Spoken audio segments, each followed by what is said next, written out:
Colleagues, we're going to proceed with the next item of business, which is a debate on motion 24263 in the name of Monica Lennon on Scotland recovery. Could I encourage all members who wish to contribute this afternoon to press their request to speak buttons, and I call on Monica Lennon to move and speak to the motion. Thank you, Presiding Officer.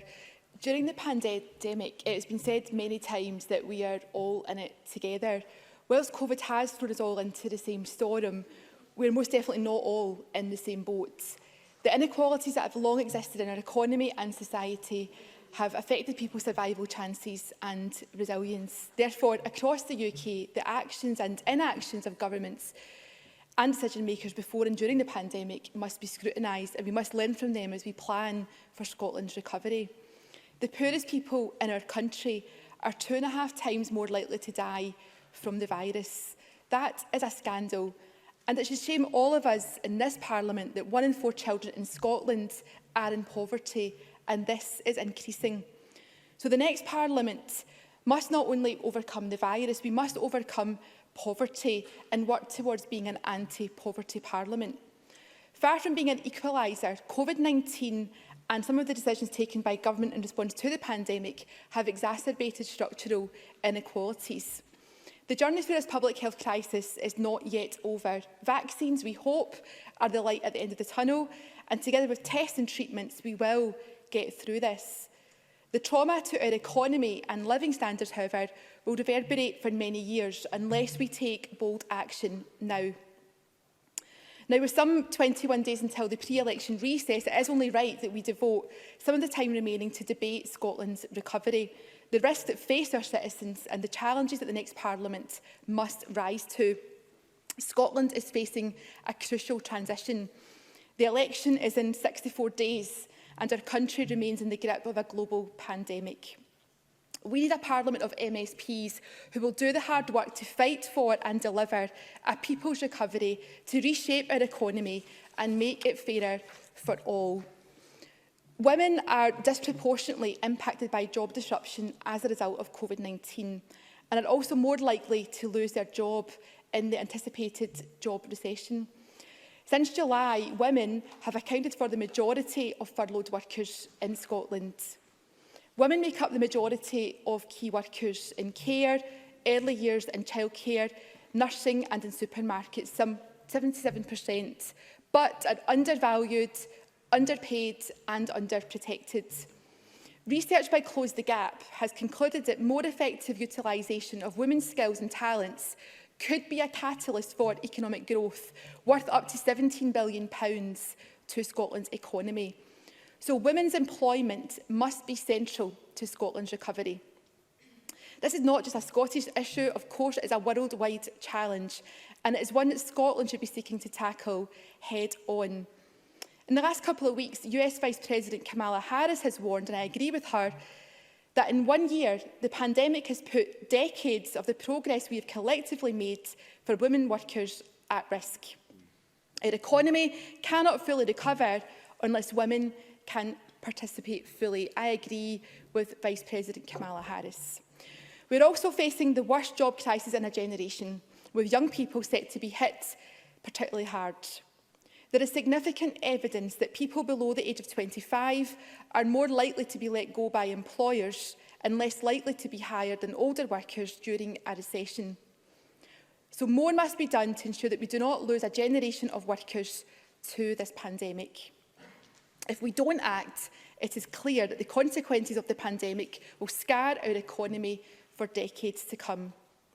The recent Fair Work in Scotland report reveals that Scotland is not going to meet the ambition of becoming a fair work nation by 2025 unless bold and urgent action is taken now. So it's extremely disappointing that the Scottish Conservatives' contribution to the debate today is to remove the reference in my motion to exploitative and low-paid work. Denying the existence of the underlying problems in our economy is certainly not the way to achieve fair work. In fact, I think that removal says all that people need to know about the Tories' attitude to workers in Scotland. And because Scottish Labour is supportive of the devolution of employment law with a UK floor built in, as proposed by the STUC, we are able to support the Scottish Government amendment today. But what we don't want to see is a race to the bottom on workers' conditions. So we should be encouraging in this Parliament a race to the top. Would the member give way? I'll give way to Mr Mason. John Mason. I thank the member very much for giving way. Would she consider that either the UK government should increase the statutory minimum wage or they should allow us to do that? Monica Lennon. Well, on these benches, we want to see an increase to not just the statutory minimum wage, but also to the real living wage. And I'll come on to the importance of that in a moment. Because what I wanted to say to Mr Mason before he intervened is that with greater powers over employment law, yes, there is more we can do. For example, to get rid of the Anti-Trade Union Act that was brought in by the Tories, and we could see more done on living wage across Scotland. But I would say to Mr Mason and his colleagues on those benches that that is not an excuse or cover for inaction on behalf of the Scottish Government. But I'll come to that further on as well. So we do need to put workers' rights at the heart of the recovery. I hope that we mostly agree on that. And I'm happy to give way to Sandra White if she wants to join in. Sandra White. Thank you so much. I just want to ask Monica Lennon if she could answer the question which John Mason asked, but also could she tell the rest of the Parliament why they did not support the inclusion of employment law in the Smith Commission, even though the STUC and the SNP supported it? Monica Lennon. Well, I'm making it clear to Parliament that Scottish Labour not just is supporting the government, but we are saying it is our policy that we will make a positive case for the devolution of employment law. It is a shame when we are coming to the Chamber to agree with the government that that's not enough for Sandra White and John Mason. They want to go back to the arguments of 2014. We want to focus on the future.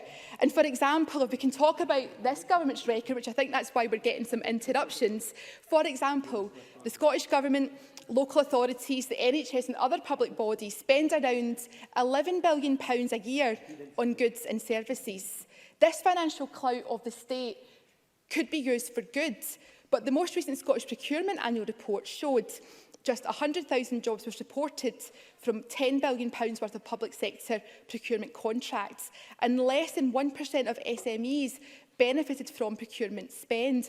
That is a huge missed opportunity. That's not the Tories in Westminster, that's the SNP here in Edinburgh. So it is a huge missed opportunity for Scotland's government to act, to bring about fair work in the, I'll make some progress for now, to bring about fair work in the economy. But we need to have progressive procurement. I hope the Minister would agree on that point. And we need to be clear that the public sector, I'll continue, the public sector must not reward companies and organisations that engage in blacklisting, operate zero-hour contracts and pay below the living wage. It should reward companies with fair work and sustainability at the heart, grow local businesses and could even support those who have struggled as a result of this pandemic. So we need bold action. We need investment to stimulate a green and just recovery in Scotland that creates high-skilled, well-paid jobs in the sectors of the future to stave off the prospect of sustained high levels of unemployment.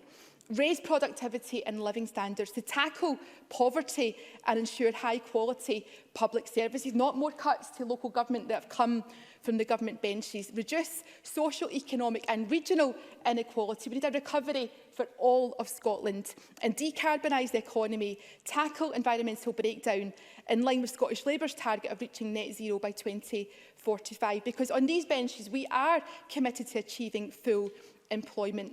With the private sector already suffering, the only way to prevent rising unemployment is for the state to act. Scottish Labour has a bold plan to invest in skills and infrastructure, including social infrastructure, that will improve our quality of life, tackle climate change and create good jobs. In terms of support for businesses, we know that lockdowns have been necessary, but they've placed an enormous financial strain on many businesses, including and in particular smaller firms without cash reserves. Scottish Government schemes have helped some firms to stay afloat, but for others the support has been patchy and difficult to access. And estimates have found that up to a third of these businesses could struggle to repay these government-backed loans, meaning there is a significant risk that many Scottish businesses could face insolvency. Around 1 million jobs are dependent on Scotland's small business and self-employed community. Harnessing the power of Scottish small firms to create jobs will be key to our recovery from the pandemic, and we must see more support for businesses that are most at risk. And I've not been able to follow everything that the Chancellor has said today, but I have been inundated, like my colleagues, and hopefully across the chamber will be aware of this, that self-employed people have been begging for support for a year. And again, with the Tories, it's always too little, too late. I want to mention community wealth building. It's in our motion. Radical change can be achieved where there is political will in this Parliament. Community wealth building is one example of where powers need to be harnessed. Councillor Joe Cullinane and the Labour-led council at North Ayrshire launched Scotland's first community wealth building strategy last year. Its aim is to repurpose the local economy so that it works for local people and protects the environment. As part of the economic recovery, our collective aim should be to replicate the success seen in North Ayrshire nationwide. And I mentioned to some of the key workers who've kept our country going and looked after people in most needs. I was really pleased when this Parliament came together to pass into the emergency legislation the social care support fund to make sure that low-paid care workers didn't have to make do on statutory sick pay or go without any wage at all. But that showed that there was a political will to act, and we did that. But we need to look beyond that and see how we can make these conditions more permanent for the future. In conclusion, because I've lost a bit of time with interventions, Presiding Officer, we need a recovery that puts people first, especially all those key workers who've kept the country going and those most affected by the harms of lockdown. Scottish Labour will go into the election to put forward a case for doing things differently, because Scotland has been unequal for too long. I am confident we will get through the storm of COVID together, but we need to enact bold change and pursue a green recovery that leaves no one behind. As the country heads to the polls in 64 days, the vision for reshaping our economy and society should be front and centre. We are determined that the next Parliament should be about rebuilding and reshaping the economy to build a people's recovery that delivers fairness for all. That is a choice the country faces, and that is why we will continue to make the case for a fairer future. I move the motion in my name.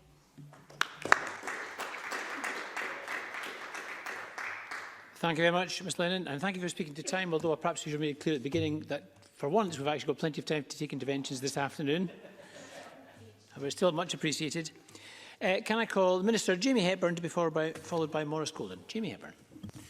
Thank you very much, Presiding Officer, and can I thank Monica Lennon for bringing the debate. And I know it wasn't the one she had hoped for, but I welcome her to her new role. There is not long left of this parliamentary session, of course, but in the time that we have available, I look forward to any exchanges we have in that period. President Officer, this is an opportunity to highlight the work being done across Scotland to support a fair and sustainable recovery, and an opportunity for me to restate the Scottish Government's absolute commitment to making Scotland a fair work nation. In that regard, I can say at the outset, as Monica Lennon has indicated for Labour, we will not be supporting the Tory amendment for indeed the very same reasons as Ms Lennon has laid out. I welcome her support for our amendment. I will not linger too long on the point that Sandra White had made about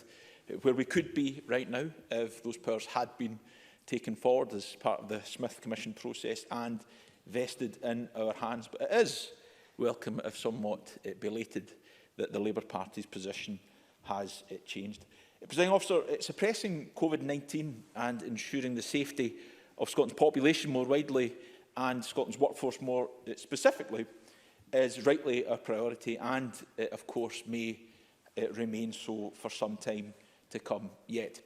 To protect jobs during the pandemic, we have since March 2020 committed more than £1.2 billion to drive recovery, such as bringing forward capital investment, and we invested more than £3 billion in direct business support, including, for example, for the newly self-employed, an example of those, as Ms Lennon mentioned, overlooked by the UK government approach. I recognise, however, that we have an opportunity not simply to go back to how things were, but to address many of the deep-seated and structural challenges our country faces, to build back greener, to build back fairer, to build back stronger, ensuring an inclusive, resilient and more equal wellbeing economy for Scotland. We moved swiftly in the spring of last year and as a first step established the Independent Advisory Group on Economic Recovery to advise us on economic recovery priorities, and they recognised the importance of people centred on fair work to our economic recovery. Through Fair Work First, we are applying fair work criteria such as payment of the real living wage, tackling the gender pay gap and promoting more diverse workforces to more and more of our public spending, helping to create and support secure, meaningful jobs and driving change across workplaces. Very briefly. Dean Lockhart. Thank the Minister for giving way. The Minister mentioned a wellbeing economy, but under the SNP, Scotland has declined from 16th place to 21st place in international rankings for wellbeing. Could the Minister explain why? Minister. Well, the very response I might have given was made from the back benches. I think if you look at the... Well, it's interesting, of course, that Mr Lockhart seeks to absolve his party from any responsibility in the handling of the Scottish economy. And I'll make the very point that I want to see those powers vested in the hands of this Parliament, of which he is a member, in areas such as universal credit, in areas such as employment law, which would help drive the creation of a wellbeing economy. He would rather take a different approach. Presiding Officer, in response to the situation, the circumstances we find ourselves in, we must maintain a focus on those cohorts of the population who we know are already disadvantaged in the labour market and who will become further disadvantaged if we don't get a response right. Monica Lennon was quite right to mention women's position in the economy. Our Gender Pay Gap Action Plan remains important, our Women Enterprise Action Plan remains important, and our Women Returner Scheme remains important. All of those are a specific response to the position of women in the economy, and which will become of ever greater importance as we respond and recover from COVID-19. We also remain committed to at least halving the disability employment gap and have extended Fair Start Scotland for a further 2 years, supporting unemployed disabled people, those with health conditions or other barriers to moving into fair and sustained work. And we also know from previous economic downturns, Presiding Officer, that young people are particularly hard hit economically in such circumstances. Our Young Persons Guarantee is that within 2 years, every person aged between 16 and 24 will benefit by that commitment, which we have already committed £60 million to in this financial year to support its implementation. I also know that flex working is crucial to many workers, including those with caring responsibilities, to be able to access and sustain good quality jobs. This year has shown more than any that for many organisations, flex working, albeit in unusual circumstances and probably not the ideal test bed, can work effectively. We will continue to fund the Timewise and Flex Working Scotland to continue to take forward the flexible working agenda. Support for ethnic minority workers will also be central to our recovery, Presiding Officer. That's why we are holding a public sector leaders summit on race equality later this month, which will help shape future fair work actions. Community wealth building has been mentioned, Presiding Officer, and this government is a supporter of that approach as a practical one to local economic development that supports the delivery of a wellbeing economy for our country. Building on the work already underway in Ayrshire through the Growth Deal, we are supporting the development of community wealth building in 5 different geographies across Scotland by working with local partners to produce action plans in each. These action plans are designed to focus on understanding the practical changes needed to build local economic resilience as a means to deliver better outcomes. And, Presiding Officer, we are investing in a green recovery. Between the Programme for Government and the Climate Change Plan update published in December, we have now committed to allocating £2 billion of additional capital funding over the next Parliament to deliver low carbon and natural infrastructure as part of a just transition to net zero. Monica Lennon's amendment rightly highlights the structural inequalities that must be tackled. We are, as I have hopefully given some demonstration in my opening remarks, Presiding Officer, committed to rising to that challenge. But we could go further with the requisite powers to do so. The law defines much of our experience of the world of work. This Parliament should, by this government's estimation, have responsibility for employment law. With that, we could seek to legislate for a real living wage. With that, we could seek to legislate against fire and rehire. With that, we could legislate to repeal the Pernicious Trade Union Act. With that, we could legislate to mitigate against the worst aspects of the gig economy. Hopefully that makes clear to the Labour Party and Ms Lennon that any concerns about a race to the bottom with those powers vested in the hands of this Parliament are ill-founded. We want to use those powers to create a fairer economy. And Ms Lennon mentions the upcoming election to which we turn our attention. This government will stand on its record, what we have achieved, but will also stand on our ambitions, what more has to be done.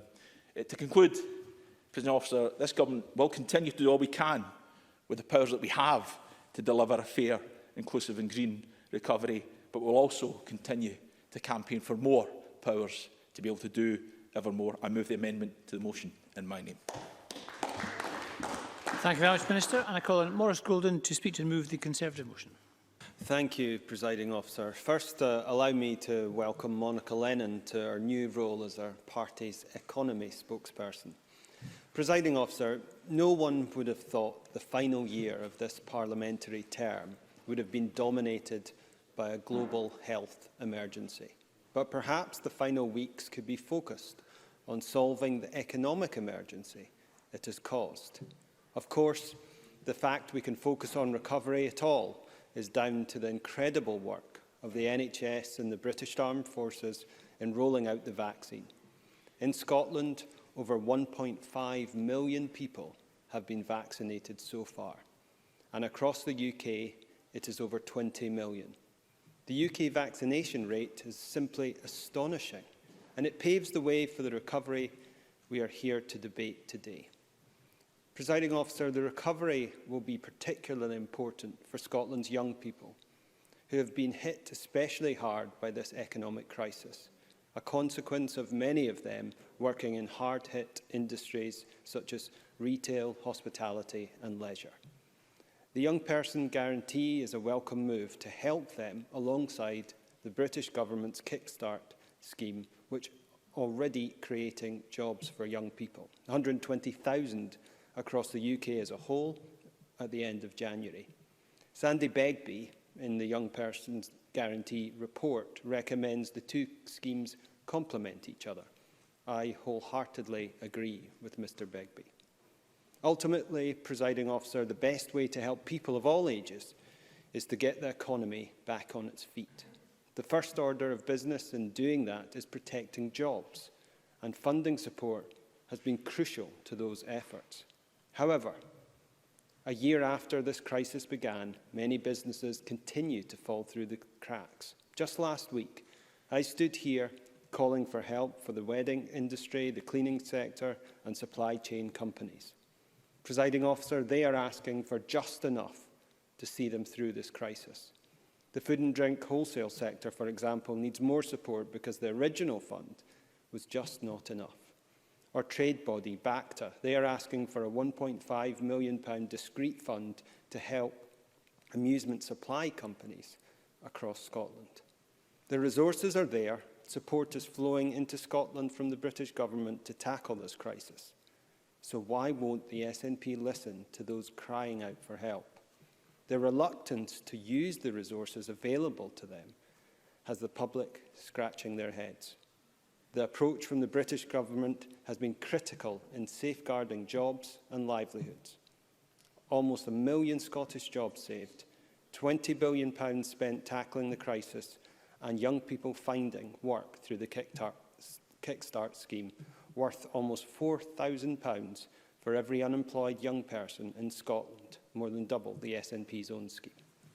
I'll give way. Monica Lennon. I'm grateful to Maurice Golden for giving way. I do agree that there's a need for speed in terms of funding and support getting from government out to the front line. But is it a massive regret to Maurice Golden that the government, the UK government that he refers to, have been slow to give business certainty around furlough? And on the issue of statutory sick pay and sick pay, that is a public health measure. Not having sick pay is putting people at risk. What will he do and his colleagues do to make sure that more action is taken to sort out the sick pay issue? Maurice Golden. Well, furlough's been extended to September. There's been £407 billion of support for families, jobs and businesses throughout this crisis. And just today, an additional £1.2 billion in Barnett consequentials announced for the Scottish Government. That's all to be welcomed. The VAT cut the Chancellor announced will help tourism and hospitality, and it's been extended, as has the freeze on spirits duty and, crucially, the furlough scheme, as I mentioned. There's also £27 million for the Aberdeen Energy Transition Zone, £2 million for a North Sea transition deal, and access to the £4.8 billion Levelling Up Fund to get direct UK government investment in communities that the SNP choose to ignore. Presiding Officer, the British Government has succeeded in preventing an economic collapse in Scotland. It is now for this Parliament to start Scotland's road out of lockdown and towards recovery. But the First Minister's exit plan has been extremely disappointing. There has been no hope, no ambition, and no certainty for the thousands of businesses hanging on by their fingertips. But the Scottish Conservatives do have a plan. Swedish-style job security councils matching up those out of work with new opportunities. Additional support for town centres to open up new business opportunities, boost active travel and improve access. A coronavirus business restrictions advisory council bringing together business leaders to advise on necessary restrictions. Reforming public procurement to favour local suppliers, protect local jobs and retain wealth in communities. And a roadmap to recovery, focus on low-carbon projects such as decommissioning, district heat networks and an electric arc furnace. Presiding Officer, these are common-sense proposals for a green recovery, strengthened by today's UK budget. I had hoped to see other parties bring equally practical measures forward today too. To be fair, there is much to agree with in Labour's motion. The plight of young people, as I mentioned, along with other disadvantaged groups. But the lack of a detailed recovery proposal is missing. Also, the assertion that our economy is low-wage and exploitative. In general terms, the reverse is true, although I do agree that a high-wage, more highly skilled economy should be our aim. The SNP amendment is the most disappointing, though. Instead of saying anything, about their plans for a green recovery, it predictably demands more powers, which they have failed to use time and time again, letting Scotland down. A sad confirmation of their true priority. And it is a strange demand to make, given they have had to be dragged kicking and screaming to use the resources they already have, such as when the Scottish Conservatives had to force them to extend rates relief to retail, hospitality and leisure businesses and the newspaper sector. Presiding Officer, the public needs this Parliament to focus on them, their families and their communities. That is how we get this recovery started. We stand ready to deliver that. I move the amendment in my name. Thank you very much, Mr Golden. Can I call Patrick Harvey to be followed by Willie Reddy? Patrick Harvey. Thank you, Presiding Officer. I very much welcome this debate, and I would like to echo the welcome that's been offered to Monica Lennon in her new role. Her motion certainly has nothing that I would disagree with. Structural inequalities, deep structural inequalities in our society have indeed been exposed by the pandemic. This has been a terrible year for everyone, but it has been far, far worse for those on low incomes, precarious incomes, those in precarious housing, those who lack the ability to work from home either because of the attitude of their employer or indeed because of the nature of their home. Issues around workplace autonomy. How much control do people have of the public health measures that need to be implemented in their workplace? Do they really have a voice at work? And of course, issues of the historic underpayment of the kind of work which is critically important to all of our well-being, from social care to cleaning. Issues around retail and hospitality have been mentioned, of course, especially relevant to women workers and also to younger workers, disproportionately represented in those sectors and yet enduring discriminatory rates of the minimum wage. These structural inequalities cause harm in their own right, but they've also impacted on COVID as well. People facing low statutory sick pay or none at all, people who don't have the confidence to enter self-isolation when they know they need to, because they know that they will lose pay as a result. Those I've spoken to worried even to take a test for fear that it would result in them losing pay if they're not able to take work in those precarious contracts.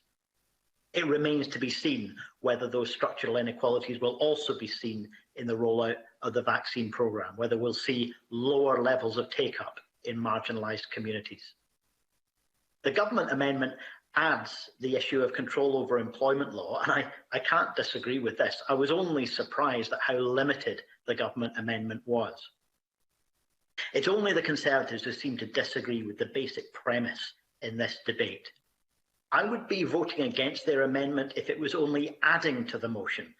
Their call for a Coronavirus Restrictions Business Advisory Council, yet again this policy reheated. As I've argued before, this would end up not as a body advising on how best to implement public health measures, but as a group that would end up lobbying against public health measures.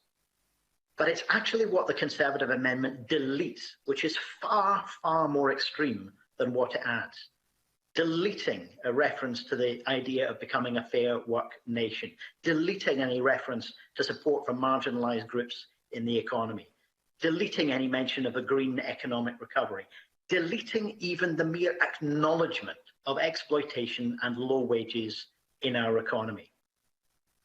Let's remember, we're living in an economy right now where one of the richest people on the planet, sitting at the top of a company like Amazon, a billionaire many, many, many times over, as a result of tax avoidance and poverty wages. People working in that organisation paid poverty wages and simply allowed to be exploited. Someone like him doesn't become a billionaire because he works hard. He becomes a billionaire by exploiting others. This is the structural nature of our economy. Presiding Officer, the Green Amendment, which wasn't selected for debate, sought to add other perspectives as well. It is clear that the concept of everlasting growth on a finite planet is unsustainable, but it's also clear that growth ideology has failed to achieve human well-being. Growth happens at times when the gap between richest and poorest continues to rise. The rhetoric on a green recovery, which is heard from right across the political spectrum now, is increasingly common. And yet so often it's heard from the lips of those who also support the fossil fuel industry, road building, aviation growth, and all of the failed approaches of the past. Essentially, they're still propping up an economy which rests on the waging of a war against nature. I want to finish by saying something about the historic context, because as has been said, we want to avoid, or most of us do, a return to austerity. The idea that the burden of what we've come through should rest on the shoulders of those who have the least. At some point, a reconciliation will have to be made. We'll have to find a way to pay for what we've come through, but it must not be those in poverty who pay the bill. But it's more than just the crash of a dozen or so years ago. We need to look before that. There were decades in which governments handed power away from democratic accountability and into the markets and the financial system. And when those systems failed over a dozen years ago, there was an opportunity to correct that historic error. That opportunity wasn't taken. And now even deeper power is being accumulated in the age of big data, with all of its capacity to manipulate people's behaviour and perceptions. The big players in surveillance capitalism have a kind of power that even those of finance capitalism never achieved. So there are important policy questions facing us. how to deliver and fund social care, how to transition to a sustainable economy and do so fairly. But the challenges facing us are not solely about those policy choices. Recovery from what ails us as a society must mean bringing power in our society back under democratic accountability. That, presiding officer, is a far bigger challenge and one which few governments around the world are even attempting to address. Thank you very much, Mr Harvey. And can I call Willie Rennie before we move to the open debate? Willie Rennie. I want to welcome Monica Lennon to her new role in the Scottish Labour Party and also to commend her for the fine challenge that she posed to Anas Sarwar. I know that we will be able to find common cause on many issues, just like our two parties have managed to achieve in that spirit. Will we be supporting her motion today? The Liberal Democrats want a needle-sharp focus on the recovery from the pandemic. We will always put recovery first. Any distractions, such as, say, another independence referendum, would let down the thousands and thousands of people desperate for work. I want to say a few words first about the UK budget today. We support some of the measures in the budget, including the extension of the furlough scheme, the self-employment support extension, the support for 600,000 more of the self-employed people, those that are called the excluded, that my colleague Jenny Stone MP has been leading the charge on, and of course the maintenance of the £20 uplift in universal credit. There are quite a few things in the budget that I am disappointed with, including the freezing of the personal income tax allowance from 2022 to 2026. It hits those on lowest incomes the hardest and brings more low-paid people into the scope of income tax. This was an issue that we in the Liberal Democrats successfully pursued in government, and we are disappointed that it has been undermined now. But most importantly of all, this budget doesn't match the scale of the challenge for the recovery, in particular for the many, many small businesses who are on their knees right now, and of course the millions of people still excluded from any kind of support altogether. The UK budget does deliver £1.2 billion worth of normal consequential, with much of that driven by the Restart grant. There's also the doubling of the resource borrowing limit to £600 million for the next 3 years. And so this is going to be helpful in my discussions with Kate Forbes, the Finance Secretary, later on today. But the Scottish Liberal Democrat Economic Plan has a focus on skills and long-term career advice, new graduate placements with small businesses, new retraining grants for people who need them, and enabling more employee and community ownership of businesses. These are serious costs borne by all in society, but particularly by young people during the pandemic. Our 24-point plan includes a myriad of measures that will stand by these people. We support a national accredited internship programme for graduates. This will include short-term, bite-sized placements with Scotland's small and medium enterprises. We want to provide funding for training for bond coupled to careers advice that can be used to support people of all ages to pay for further skills development throughout their career. It is important that support continues throughout a career rather than shorter-term interventions, as is often the case. We would expand the apprenticeship programme with colleges, universities and businesses to enable more young people access places. This will target sectors such as low carbon, care, education and artificial intelligence. We need the reform of the business rates too, it's required. And for this, we want to take the burden off the high street retailers and allow them to compete with online rivals. We will encourage enterprise agencies to recognise the value beyond traditional economic measures of more diverse sectors such as care and education. We advance these measures and more in that 24-point plan. After years of division over the referendum, and many referendums in fact, and the shock of the pandemic, the economic, position in Scotland is fragile. Businesses need greater certainty to face the future, and workers need reassurances that they will not be allowed to fall through the cracks. Unfortunately, even before the pandemic, the Scottish Government was not doing enough to ensure that everyone could get ahead in life. Scottish Liberal Democrats have long argued that the Government should be using its procurement powers to ensure fair wages and conditions throughout the supply chain. We have also been critical of the Government's willingness to pay out millions in economic support to firms like Amazon while letting down small homegrown businesses here. Under our proposals, our high streets will be able to compete on a level playing field with online rivals. If Scotland is to recover from the pandemic, we need to ensure that everyone has a chance to thrive.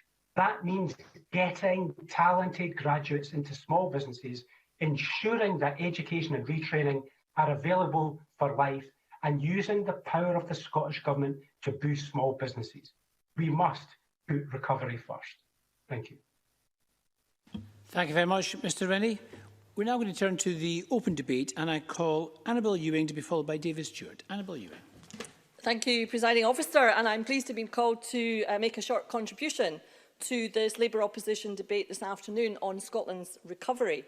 I have a number of observations to make, and at the outset I would wish to make perhaps the obvious point that we are not yet out of the woods as far as the coronavirus pandemic is concerned.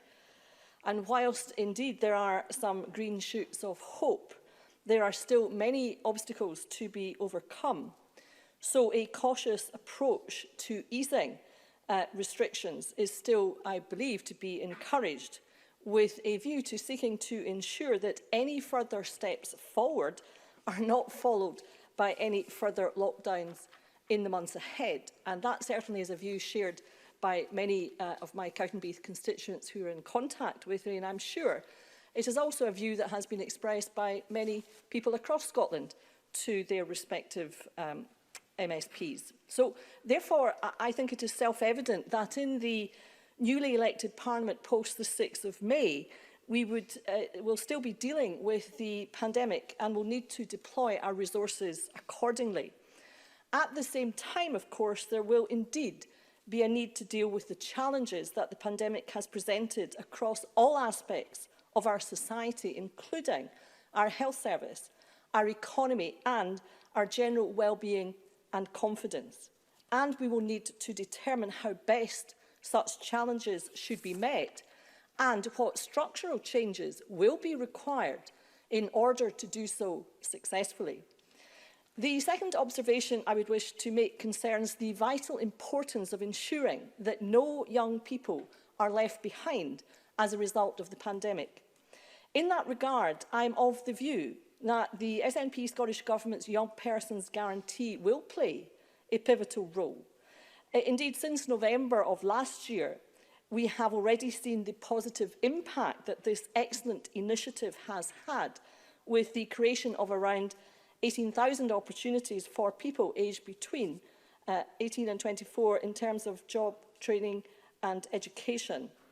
And as far as job opportunities are concerned, I have stressed the importance of a number of occasions in previous debates and statements of ensuring that when we talk about job opportunities, we are talking about serious, stable employment with job progression as a part of that built in.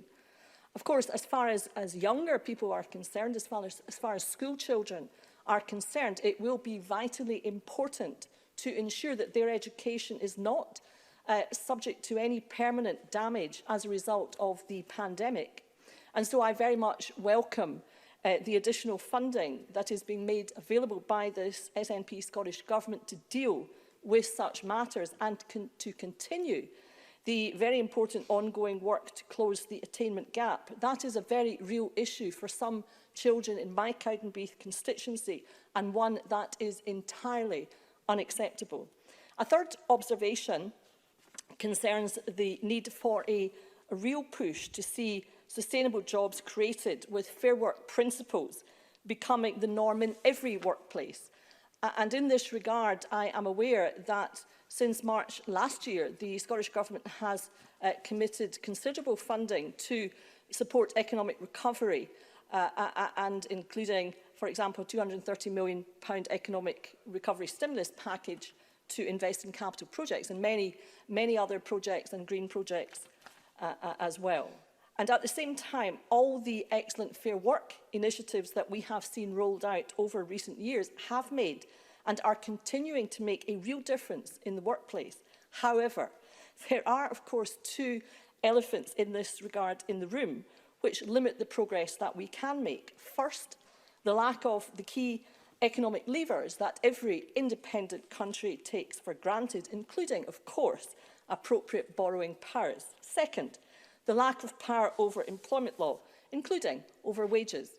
And on both counts, it does indeed remain a mystery to me why the Labour Party in Scotland has consistently opposed those powers coming to this Parliament. Rather, they seem to have preferred Tory rule over both our economy and over employment law rather than Home Rule, and that to the detriment of workers in Scotland.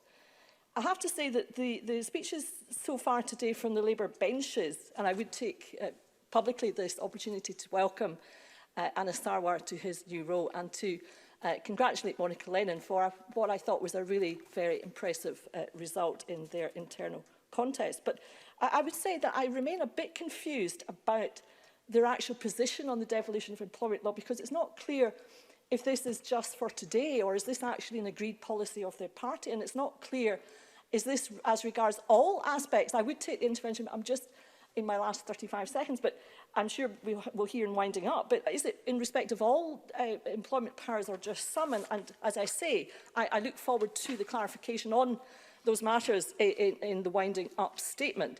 But I would say, Presiding Officer, what is clear is that Labour continue to set their face against this Parliament having the economic levers that are necessary to do the job. Powers, as I have said, that every normal, independent country takes for granted. It is, of course, Presiding Officer, with independence that we will be able to unlock our potential, as independence will put Scotland's future in Scotland's hands. Thank you, Presiding Officer.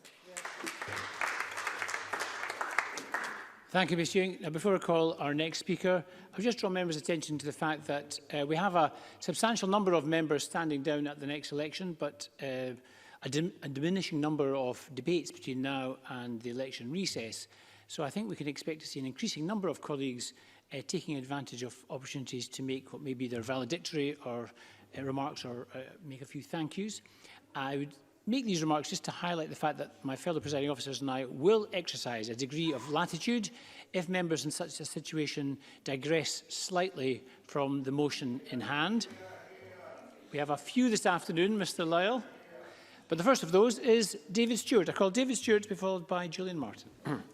Thank you, Presiding Officer, and could I also congratulate my friend Anas Sarwar on his election as Labour leader at the weekend, and I wish him well for the future. He, of course, will be part of Scotland's recovery. And I also welcome and congratulate Monica Lennon in her new role. And I know, as I work very closely with her in health and sport, what a fantastic contribution she made to that brief. So very well best wishes for the future. So this afternoon I want to speak about Scotland's recovery, but through a Highlands and Islands lens. And as you hinted at, Presiding Officer, this will be my final speech in Parliament after 14 years of service as an MSP. But I'm conscious some members will act with relief at that news. But I have a sense of sadness, humility, and indeed pride, Presiding Officer. Sadness because parting is such sweet sorrow, a sense of loss, in my case, of losing and leaving the best job in Scotland, representing my home and my birthplace in the Highlands and Islands. And humility, as I've great respect and admiration for the great architects of this Parliament and the personalities who moulded its character. Donald Dewar, a visionary with a wicked sense of humour and an appetite that seemed to defy nature and indeed gravity. Jim Wallace, one of the great understated players, in my view, in the foundation of devolution. And the class of '99, the original MSPs and the excellent officials, led at the time by Sir Paul Grice. And the personalities, Margaret MacDonald, greatly missed and widely admired, a person who could start a party in an empty room. And then, of course, we had Stuart Stevenson. Well, what can I say, Presiding Officer? A veteran of the Boer War, the inventor of the wheel, the discoverer of penicillin. Well, maybe not, but he had me convinced, Presiding Officer. And then we had Jack McConnell, a man of action and ideas who really understood rural disadvantage. And I would like to put on record his support for the University of Highlands and Islands and the Scottish Government job relocation to rural areas was particularly welcome. And pride, Presiding Officer, pride in this Parliament and devolution, a process, not an event, as Donald Dewar wisely put it. Devolution is just a shade younger than my daughter Kirsty, but what they both have in common is that they grew stronger through conflict, experience and rebellion. Now, the landscape has changed substantially since my first election victory as a fresh-faced councillor in Nithsdale district in Fries in 1984, believe it or not. But one aspect that has not changed is teamwork. And could I thank my wife Linda, son Andrew and daughter Kirsty for their unwavering support. I want to thank all my Labour colleagues, particularly those that are here today, and excellent party members over the years, particularly Peter Peacock and Rhoda Grant for their support, particularly in putting up with my bad jokes. And all my office staff, led brilliantly by Andreen Maxwell, with Olivia, Donna, Gemma, Chris, John, Laura and Dell, and researcher Kate Fry in Edinburgh for just being a great team. And believe it or not, MSPs of all parties. Yes, I might not agree with all of you all the time, but I recognise wise contributions when I hear them. And the corporate body staff, ably led by David McGill, security clerks, Spice, and I recognise the invaluable work of those over the years who have cleaned the building and served our food. Before I conclude, Presiding Officer, I do want to touch on Scotland's recovery, particularly with the Highlands and Islands. Before I joined Parliament in 2007, I worked for the Scottish Council for Voluntary Organisations.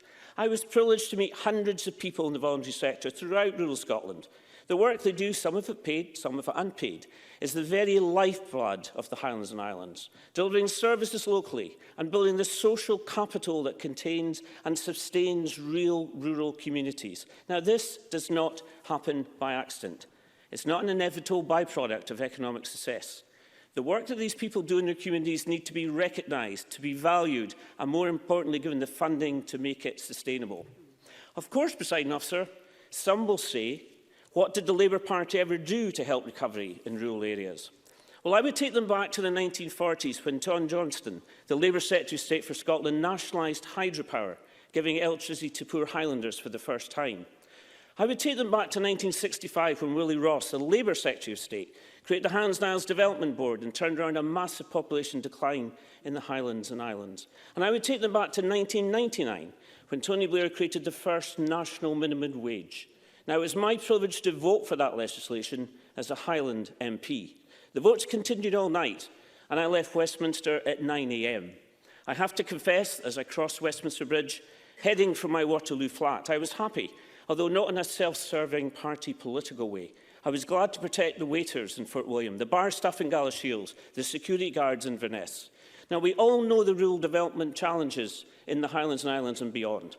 Distance, remoteness, low population density, lack of access to services, low GDP. My great personal concern is the loss of young people from remote and island communities. However, there are great opportunities for renewal and recovery.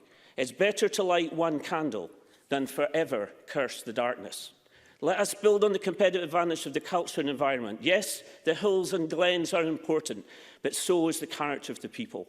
Rural development needs the intelligence and individuality of the people. We need to develop life sciences, create green jobs and green ports, build clusters of renewables, stimulate research and development in areas like spaceports, and link industry with universities, such as the University of the Highlands and Islands. To conclude, Presiding Officer, I have a great love of American political and military history.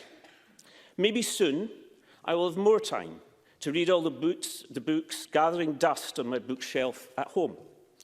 I read the other day the valedictory speech of General MacArthur at West Point. He referred to a 1920s American ballad which said, "Old soldiers never die, they just fade away." In a few short weeks, my parliamentary career will come to an end, the torch passed to a younger generation. Perhaps veteran politicians never die. They just fade away. A Highlander who loved his job and tried to do his duty. Thank you.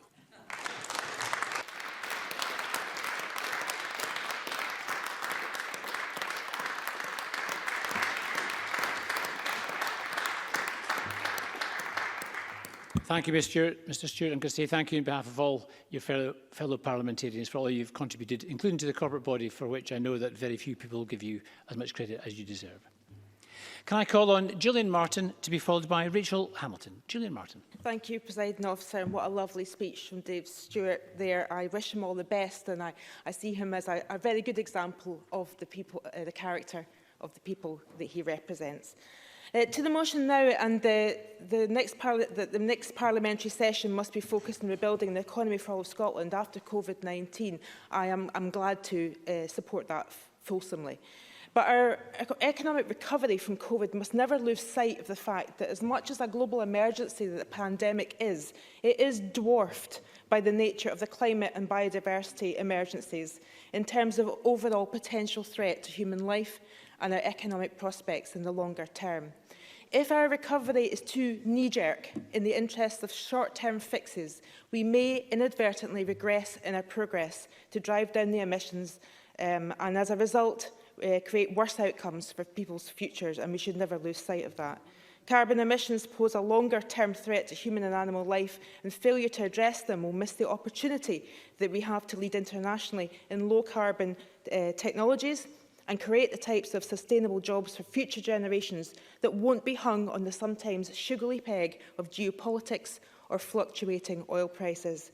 Front-loading investment in these emerging innovations and technologies is absolutely essential. Ideally, we could do this by borrowing the substantial funds that this ambition deserves, an action completely in line with my party's constitutional ambitions. The next part of the motion talks of the structural inequalities that the pandemic has exposed in society, and it's a fact that women have been disproportionately shouldering the caring, schooling burden and are more likely to have lost their income. I led a members' debate on this last month with a more fulsome investigation into this.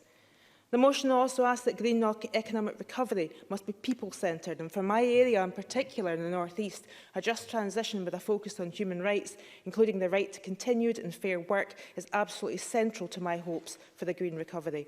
Our plans for a low-carbon future must take rurality, poverty, disability, age and current sectoral economic dependence into account.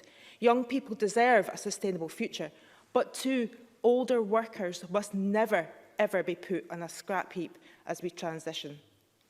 The motion also mentions opportunities that have been continually missed, and I was interested to hear what opportunities open to the Scottish Government in its current form Labour members think have been missed. Of the one I think I heard about procurement, I agree, but Sandra White said that our view is that employment law should be in our hands to address exploitative work, and I add to that address some stubborn causes of the gender pay gap specifically. My problem is that in addressing these inequalities in the workplace has not been the priority of any Tory government as the government in charge of these things. We've had a Tory government in place for nearly 70% of my lifetime. You can do the maths there. They care little for workers' rights and look set to roll back on existing ones as a result of EU exit. And forgive me if I don't hold out any hope that Maurice Golden's election pitch today will change that.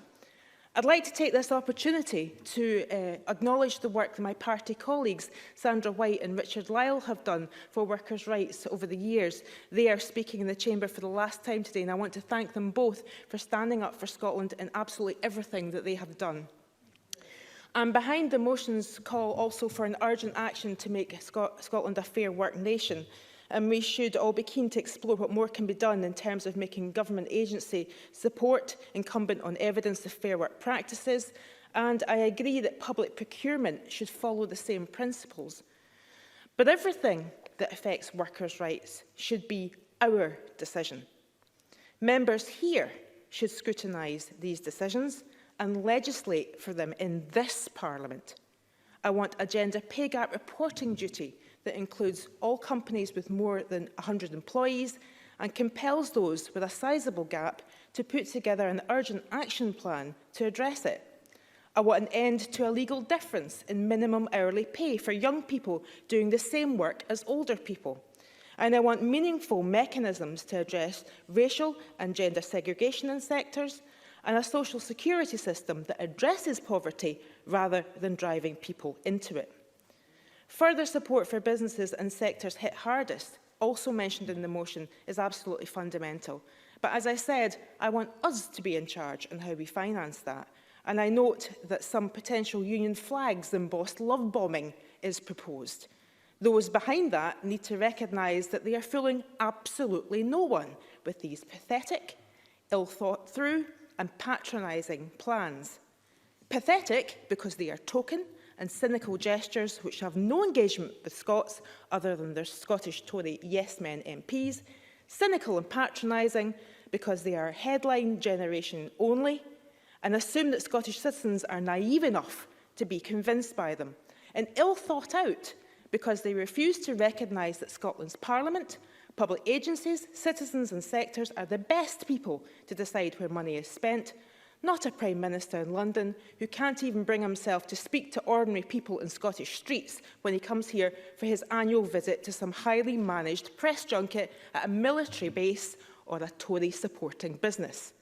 Presiding Officer, a Scotland that can fully recover with the climate, our prosperity and fair work at its heart is a Scotland in full control of all its decisions. Thank you. Thank you very much.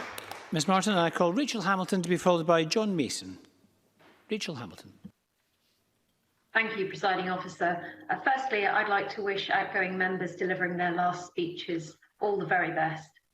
I also want to thank the Labour Party for giving us the opportunity to debate COVID recovery today, and the motion in Monica Lennon's name seeks to address key points that the Scottish Government should adopt going forward.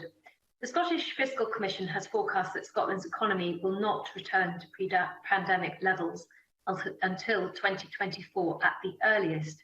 We know that societal inequalities exposed by the pandemic have been exacerbated. We must ensure that the next government elected to Scotland addresses them with a strong recovery and support plan.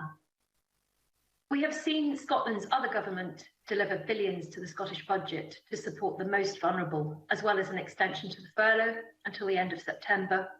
And Monica Lennon will no doubt, in her new role, welcome 2 further grants for the self-employed. Presiding Officer, I am grateful to the Chancellor for responding to Scottish Conservative calls for an extension to the £20 uplift to universal credit for another 6 months, so that the most vulnerable in our society receive support. In my contribution, I want to highlight 3 groups of people negatively impacted by the pandemic: women, young people, and people with disabilities. Firstly, we must prioritise the disability employment gap as part of this recovery. The latest annual stats show that in Scotland, the difference in employment rates stands at a staggering 35.5%, with 81.1% employment for non-disabled people and 45.6% employment for disabled people. This will have changed, of course, over the past 12 months, given the pandemic, and people living with disabilities have been adversely affected by COVID.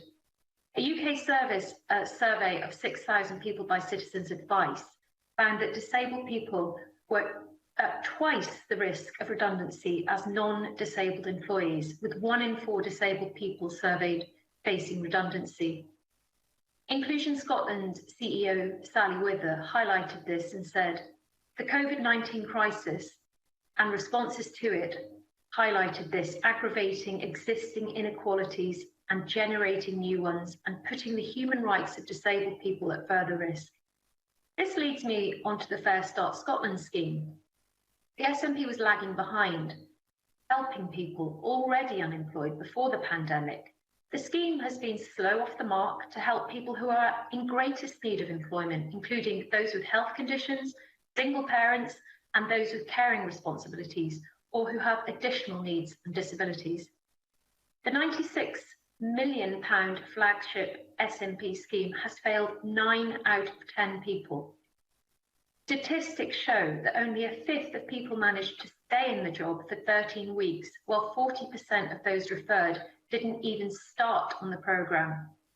For many young people, it's been difficult leaving school or higher education into a world where jobs are few and far between. And in fact, the number of young people claiming unemployment-related benefits across the UK increased by 122% between March and July last year. Thanks to government intervention schemes such as the Kickstart scheme, which are available to young people, we can see some green shoots. Furthermore, the Scottish Conservatives highlighted the need for a laser-like focus on ensuring young people reach positive destinations with apprenticeships and an education guarantee to age 19. With these measures and a Fair Start scheme and Young Persons Guarantee that actually delivers, we could see far more opportunities for young people. And on the point of women, we know that the COVID pandemic has had a disproportionate effect on women, from employment to financial security.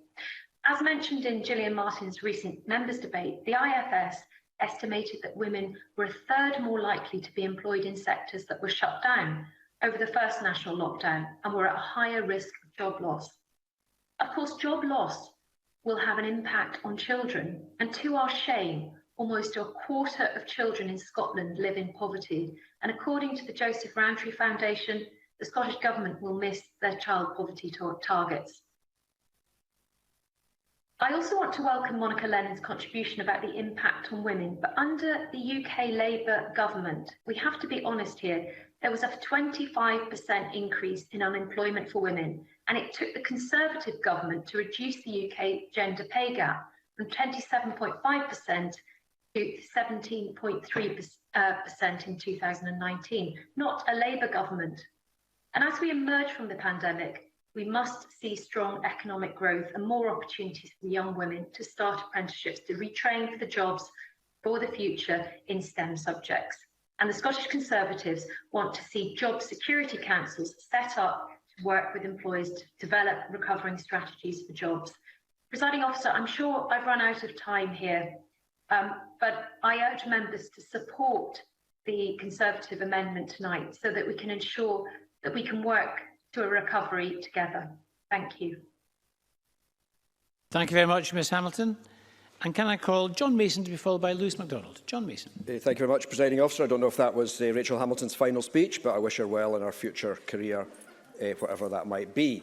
There's certainly a lot I would agree with in today's motion.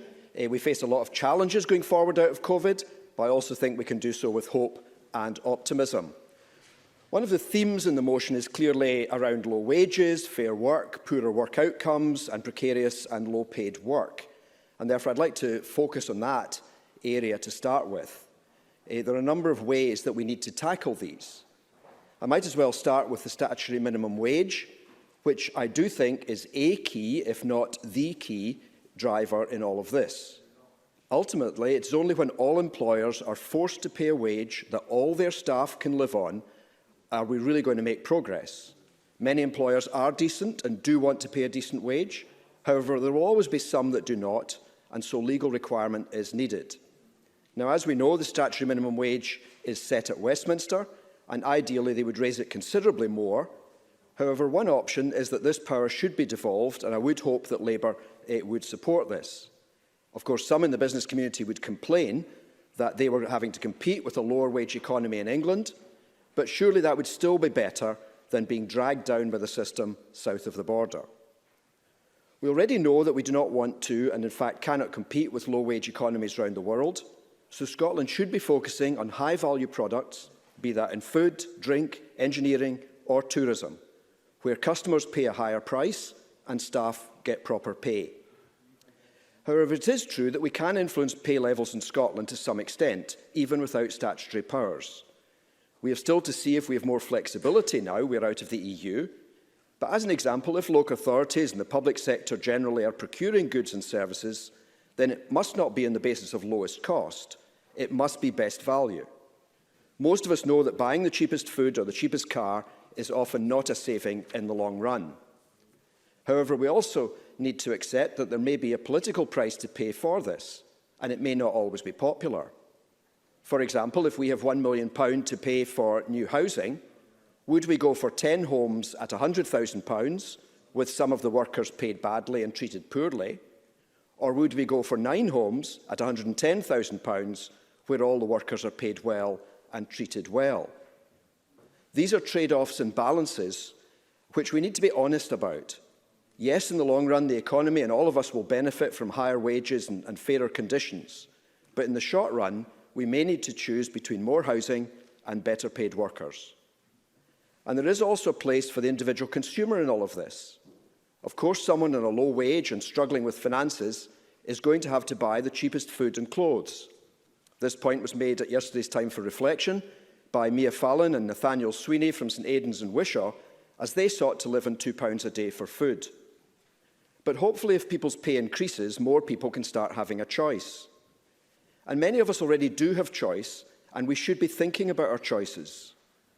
We have seen that with the Fair Trade movement and its success, and this is Fair Trade Fortnight. Do we buy fair trade coffee and wine, to mention but two products I like, which might be a bit more expensive because they're fair trade, but we know the terms and conditions of the workers will be fairer. As a slight aside, I understand the UK consumes something like £4 billion of chocolate per annum, and 60% of the cocoa used comes from West Africa. Some of these workers earn only 74 pence a day. I got my researcher to check that, 74 pence a day. And even £2 per day would allow them to afford enough food, children's education and healthcare. So I hope this recovery will not stop at Scotland's shores, but we will all learn to think a bit more globally. But my point is that some people are prepared to pay a bit more, and it is even better when an organisation or a town does this. I think the Parliament now only uses fair trade coffee nowadays, and so that's certainly a step in the right direction. But our responsibility to choose should not stop with fair trade. Closer to home, do we deliberately buy Scottish meat, Scottish potatoes, Scottish beer whenever we can? Yes, it might be a bit more expensive, but we know it is creating jobs in this country and boosting our economy. And what about holidays, if and when they are allowed again? Will we all spend at least one break each year in Scotland, again creating jobs and boosting the economy? So my point here is that we all do have a bit of responsibility in this recovery.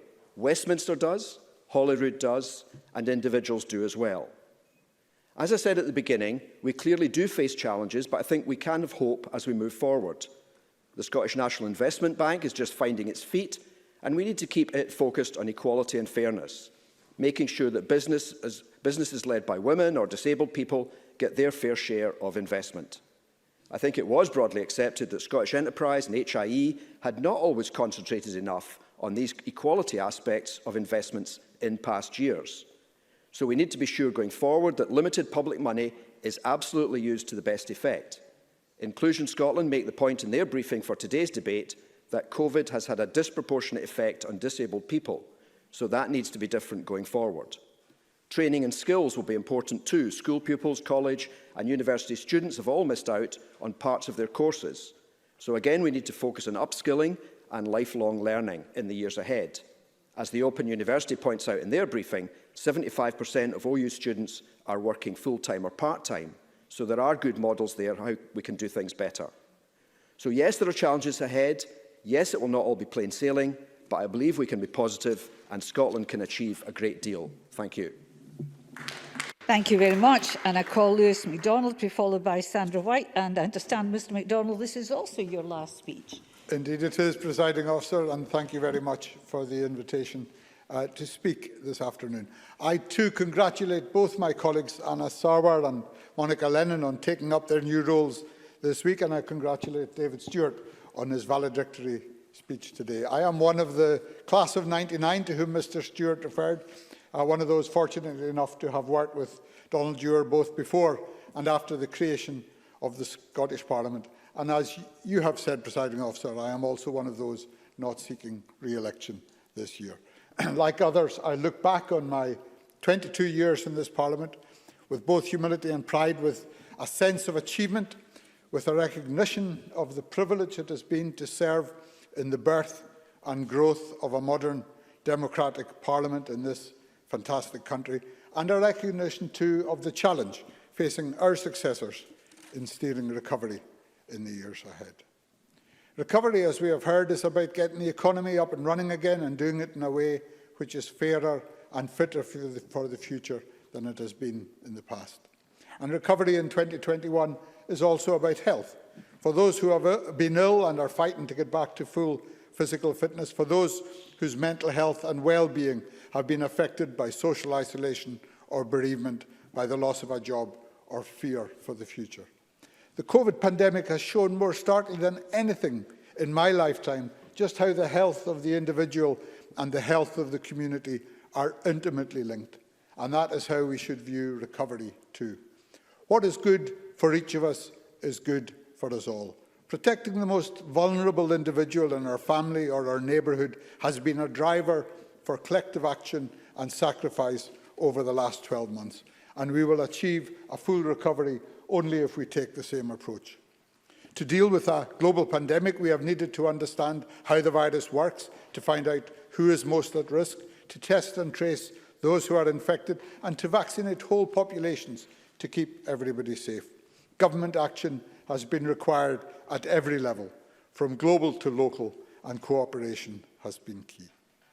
To restart the economy after COVID, we will need to take the same approach. We will need to understand the challenge, to identify those most at risk, to monitor impacts, and to take actions to avert disaster for individuals and for whole communities. Just as we have needed government action at every level and international cooperation to fight COVID, we will need to do the same to meet the economic challenges ahead. There can be no recovery in one country, and there can be no recovery without harnessing the collective efforts of all concerned. When the worst of the pandemic has passed, people will not expect governments to go back to business as usual or to repeat the mistakes of the recent past. People will expect governments to prepare for the next pandemic, even if the current one is under control. They will expect ministers, for example, to revisit Exercise IRIS, which tried to predict what it would take to tackle a SARS epidemic, to see what more we need to do. So too with economic recovery. There have been plenty of warning signs over the last 10 years that all was not well with our economic health. The gig economy, bogus self-employment, zero-hours contracts, a disadvantaged younger generation, racial and gender inequality in jobs. All those were issues long before the coronavirus crisis hit home a year ago. All of them have been exacerbated by the impacts of the pandemic. The people who were most vulnerable before have been the people most at risk of losing their jobs or of being exploited by unscrupulous employers, as we heard only this week. They are the most at risk of long-term loss of income or job security, along with a younger generation entering the jobs market now or over the next few years. So the focus of government at every level cannot simply be on restarting economic growth on the basis that somehow prosperity for some will trickle down to create precarious employment for others. There must also be a focus on ensuring that activity is even across the economy, across all income groups and generations, so that those who have been hardest hit by the pandemic are not left behind by the recovery. And government support for a just transition in energy production and consumption will be vital for the North East region I have been privileged to represent, and for the country as a whole. There must be no switching off jobs and livelihoods in oil and gas in the way there was in coal and steel a generation ago. The last thing we need is another generation of energy workers thrown in the scrap heap because of decisions over which they have no control. Yet transition there must be, and that must mean investment in new technologies of energy production, carbon capture and storage, and in the conversion of energy-intensive industries, heat and transport to be part of a net zero carbon future. It means investing in better railways, not in more new roads. Today's debate has been about the focus of policy over the next session of the Scottish Parliament, which is what the next election will be all about. But I must, in closing, Presiding Officer, offer a slightly longer perspective. It is over 40 years since I first campaigned for Scottish devolution and for a Labour government. My children are much the same age now as I was then, and the issues we are debating today will decide the kind of country and the kind of world in which they will live and work over the next 40 years. I am grateful to all those whose support has allowed me to take some part in the debates and decisions of this Parliament since 1999.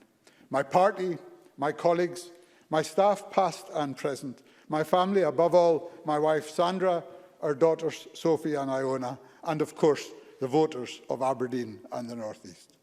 Looking to the debates and decisions which lie ahead, I can say in all sincerity that I am greatly enthused by the talents and energies of the next generation. And I wish all those who will take responsibility for those decisions the very best of luck going forward. Thank you.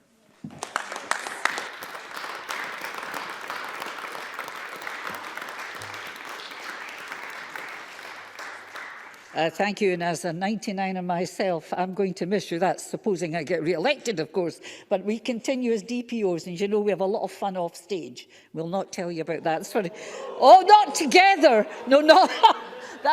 That came out all wrong as usual. I'll be writing to Mrs MacDonald to explain that, Lewis. I call... I wish I hadn't said it. I will now call Sandra White, to be followed by Dean Lockhart. And Miss White, is this your last speech? I need to know. Or are you not being told? Well, it is my last speech. As far as I know, I haven't got any other speeches, so...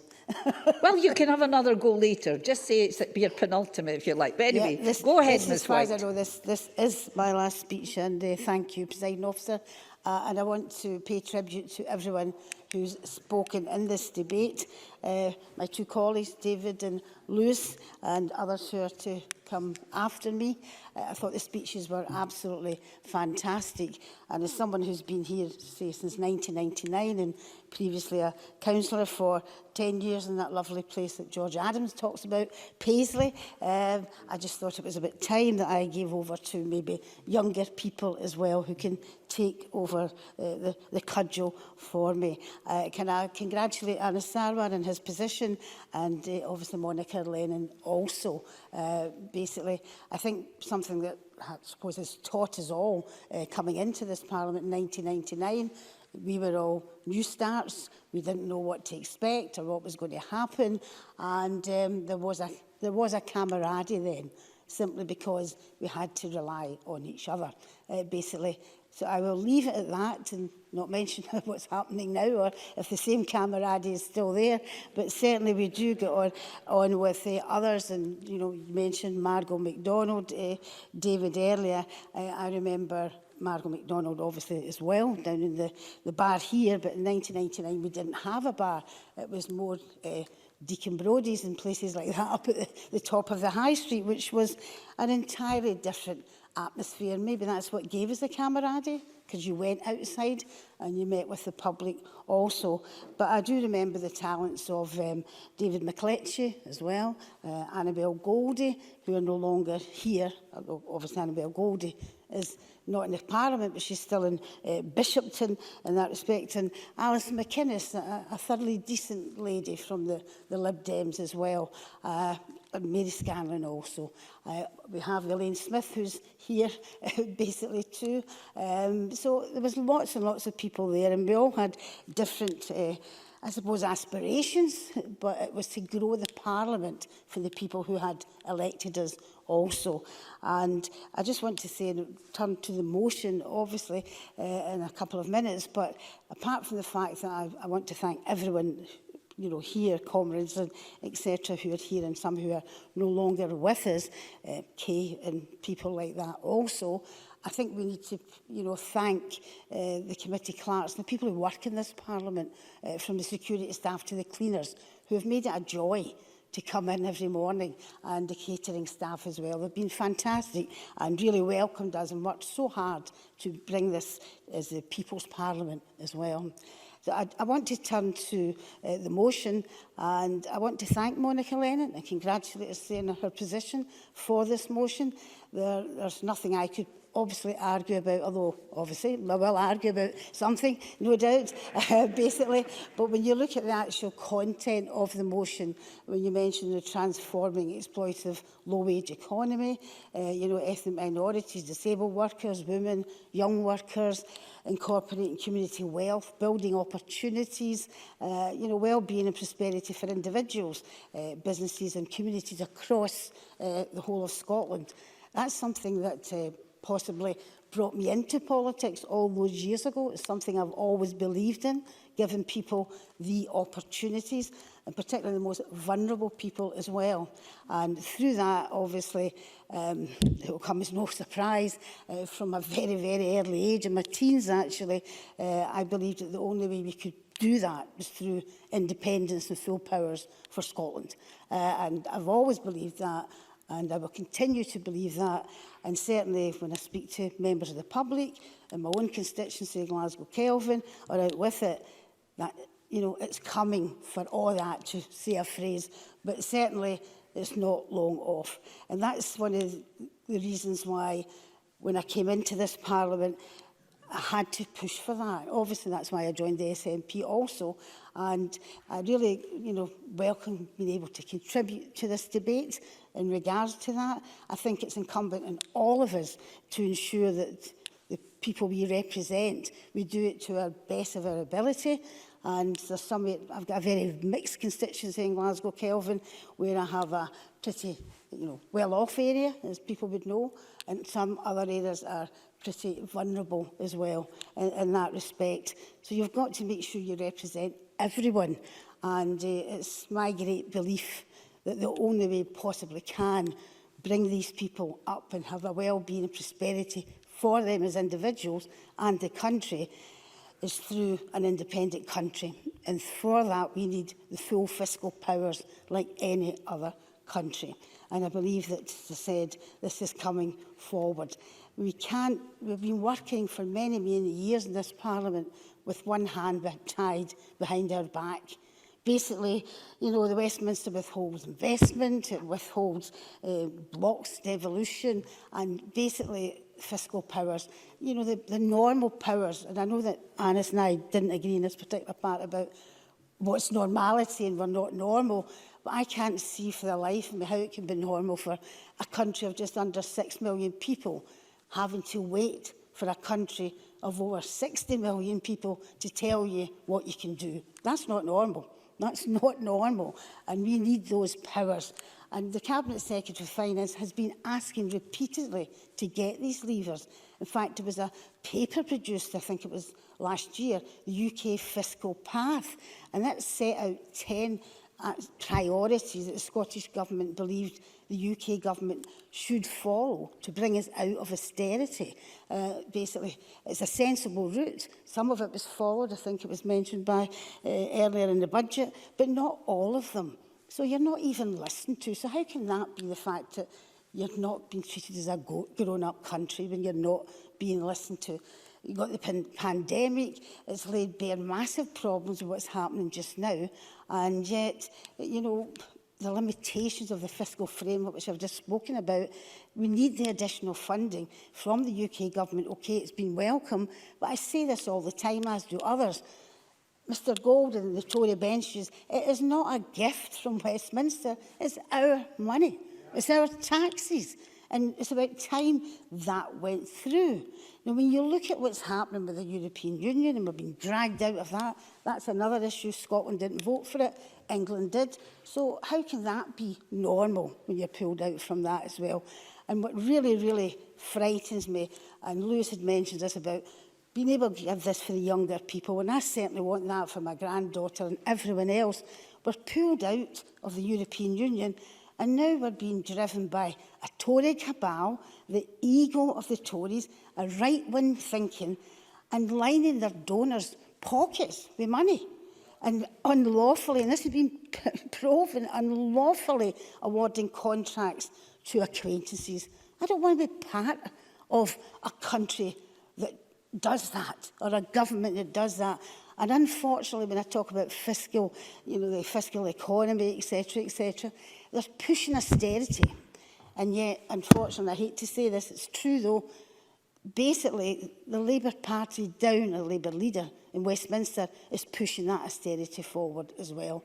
So I can't stand here and say that we can't have independence. The only way that we will get what you've said in this motion, Monica, and I appreciate it, and I believe everything that's in this motion that you say, we will never achieve that for the people of Scotland or the people of England, as long as there's a Tory government doing there, and Scotland will have to wait to be tied to the strings of a Westminster government, and that can't be right. Thank you, Presiding Officer. I know you've given me extra time, and I look forward to once again, perhaps we can come here and get a wee drink at the bar, and we'll all be friends. But thank you. I think it's an invitation you're paying for all of us. I think we'll accept. I now call Dean Lockhart to be followed by Richard Lyle. Mr Lockhart, please. Thanks very much, Deputy Presiding Officer. Let me first add my welcome to Monica Lennon as the new economy spokesperson for Labour. And before he departs the chamber, congratulate Anna Sarwar on being elected leader of the Scottish Labour Party. And also congratulate those who have made potentially their final speeches in the chamber, David Stewart, Lewis MacDonald and Sandra White. And I wish them all the very best for the future. Turning to the debate, Presiding Officer, in his opening remarks, Maurice Golden was absolutely right to highlight the importance of the policy response across the UK to rebuild Scotland's economy. And I want to cover today three different policy responses we've seen: the unprecedented policy response from the British Government, what we have seen from the SNP, and how things could and should be done differently here in Scotland. First of all, when it comes to the policy response from the British Government, there's no doubt the historic measures we've seen from the Chancellor over the past year will lay the foundations for Scotland's recovery. Over 1 million jobs in Scotland and over 1 million livelihoods saved, 100,000 local firms across Scotland saved, and an extra £13.3 billion of funding delivered to Scotland. I won't go into the details of what the GERS figures show, as Sandra White discussed in some detail, but they do show that Scotland benefits from fiscal transfer from the rest of the UK worth at least £2,000 per person in Scotland. That is, of course, according to Scottish Government numbers, which are produced by the Scottish Government. And earlier today, yes, I'll give way. Sandra White. So much for taking an intervention on that point. When we talk about, obviously, GERS and fiscal autonomy, etc., GERS is based on belonging to the UK. It doesn't take into account Scotland is independent and what we can do then. And I think that's something that seems to go under the radar, but it should be at the top, because that is not a true saying of what Scotland's fiscal costs are. Dean Lockhart. Well, that's where I would have to disagree. The GERS numbers prepared by the Scottish Government show exactly the revenue from Scotland and the spending in Scotland, both in terms of Scottish Government spending and UK Government spending, and they show a significant fiscal transfer from the rest of the UK to Scotland. These aren't my numbers. These are numbers produced by the Scottish Government. But I'm sure that's a debate for another day, Presiding Officer. Earlier today, we saw even further measures announced by the Chancellor to help rebuild Scotland's recovery. And many of these issues actually cover the matters raised by the Labour motion before us today. The extension of the furlough scheme through to September, saving millions of jobs and livelihoods, extending universal credit uplift and working tax credits, increasing the national living wage, and delivering a massive increase in green investment in Scotland. So while today Labour talks the talk on rebuilding Scotland after the pandemic, Rishi Sunak again walks the walk and has delivered big time for Scotland. Presiding Officer, I think it's really important also to recognise we're only in a position now to talk about emerging from the pandemic as a result of the world's most successful vaccination programme, funded, researched and developed by the British Government. And as Maurice Golden said, successfully rolled out by the incredible work of the NHS and the British Armed Forces here in Scotland. But it also has to be said, it's a vaccination programme developed in the face of opposition from every other party in this chamber, who wanted and demanded that we join the EU vaccination programme. And that's a fact that has to be raised. That decision would have delivered vaccines to only 8% of Scotland's population, not the 32% we have under the UK-wide vaccination programme. So the British Government really does deserve a huge amount of recognition for delivering this real fundamental roadmap to recovery. Presiding Officer, let me now turn to the contribution from the SNP benches today, because I genuinely think they reflect a lack of a coherent policy response to rebuilding Scotland's economy. We've just heard about a proliferation of confusing and difficult to access funds set up to distribute money from the Chancellor. But this funding is not getting out to the firms and the people in need. Just look at the Digital Boost Fund, closed within 5 hours of opening, leaving hundreds of firms without any assistance. Look at the Scottish National Investment Bank, mentioned by some SNP members as the great hope of the administration. It was allocated a budget of £250 million this year, but to date only £23 million has been invested at the height of an economic crisis. That's less than 5% of the budget of the Scottish National Investment Bank has gone out there to the people in need. And what about Benny Higgins' report into Scotland's recovery? Something debated in this chamber last June, but something which has disappeared without trace. At the time, the Fraser-Vallender warned, and I quote, "Without a focus on practical next steps, the risk is that this report is consigned to the shelf," and that's exactly what has happened. And as Rachel Hamilton pointed out, when it comes to plans for moving out of lockdown, the First Minister's exit plan has been extremely disappointing. No hope, no ambition, no certainty for the thousands of businesses across Scotland who are on their last legs, about to collapse, no detailed roadmap about when they can open up. And in his opening remarks, the Minister referred to the creation of a well-being economy. But as I explained, Scotland has declined from 16th to 21st place in international wellbeing rankings. And because, and I want to make this point to the Minister, because of relative declines in education, health and housing, areas in which the SNP have had powers for 14 years and areas in which we have seen a decline in Scotland compared to other countries. Deputy Presiding Officer, turning to the motions today. No, the member is in his last minute. I was only being generous to those making their final speeches. And as far as I know, this is not Mr Lockhart's final speech. I want to, as far as you know, Presiding Officer. Turning to the motions today, I'll make this brief. It was remarkable to see the SNP's response to the Labour motion, which agrees that after 14 years of SNP government, Scotland has become a low-wage economy.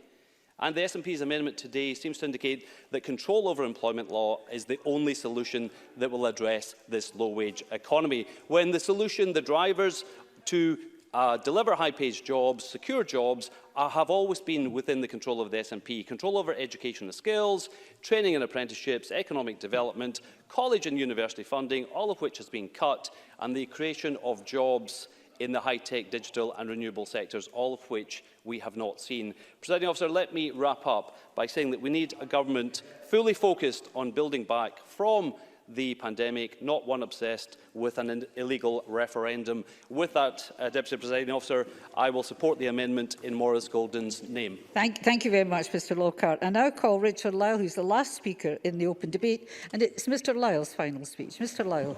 Oh, thank you, Presiding Officer, and I, for one, am going to miss you. This will be the last time that I give a speech in Parliament. The last year has been horrendous for many of our citizens. It's impacted in all sections of our society. People have lost their jobs, their livelihood and their businesses, which have had to cope with various lockdowns. Many emails from constituents who face various issues. Many emails about working conditions during COVID. There are items in the Labour Party motion that are laudable, but to my mind this Parliament does not control some of their asks, particularly employment law. Yes, I agree we must be bold to build that back in our economy, and I am sure this government will build a stronger economy for all our citizens, many who have experienced poor outcomes. There are businesses who have not been able to make a single penny since last March. One full year closed, not able to operate. One such business comes to mind. I speak, of course, about show people. For the record, Presiding Officer, I refer members to my register of interests. Show people and show women don't want a handout. They want to work, but due to COVID, they can't. They're self-employed, so no furlough for them. It's been hard, and I do thank this government for opening a funding stream for show people. When you see what they've lost in the full year's earnings, it breaks my heart. Yes, I know many others have faced the same, those including wedding planners, photographers and many more in our society. For show people, I want councils to relax their licence conditions to ensure that we can at least have fun fairs operating as soon as possible. If we go back to the same old ways, then we've learned nothing. Unfortunately, due to COVID, my member's bill to reform licence conditions will not pass this session. The 1982 Civic Government Licensing Act needs reformed. Councils agree that it needs reformed, and I encourage the Government and other parties to include that in their manifestos. We need to be bold by deeds. When the pandemic rules can be relaxed, we need to protect and create jobs. We should not take no for an answer. I, like many in this chamber, want Scotland to succeed. I want the best for our people. I joined my political party in 1966 when I was 16. I was interested in what I could do for my area. I will be 71 this year. I was 24 when I first stood in my first election. I was beaten by a Labour candidate. A Labour supporter that day said, "Don't worry, son, we can weigh the Labour vote here in Lanarkshire." And so they could. It was the hardest fiefdom to win, but we did. And they can't say that now. In a by-election caused by the death of the member, I was the first SNP councillor in Belsill. I won in 1976. I won every election from 76 till I left the council in 2007. I served 36 years as a councillor. If you combine my council time and my parliament time, I am informed that I am the longest serving SNP politician with 45 years of political service. Thank you. I was the SNP group leader in Motherwell District and North Lanarkshire Council for those 36 years. I was also the SNP group leader in COSLA 2007-9 during the first years of the historic Concordat, which was introduced by John Swinney and the new SNP government. And I was very pleased to play my part in helping the government progress the Concordat, even to the extent of being the first to beat the Labour delegates in a COSLA vote for the first time. And the man who helped me beat them is sitting there, Kevin Stewart. Thank you, Kevin. I was called Kenwood the Mixer as I stirred up things in the council. So we have to stir our economy to get it going. We have to make sure our mix is correct for all our economy. A Labour member called me Demolition Dick, as I was the first to suggest demolition in my council to resolve severe dampness in three-storey flats. Those flats were demolished and the new houses were built on the site.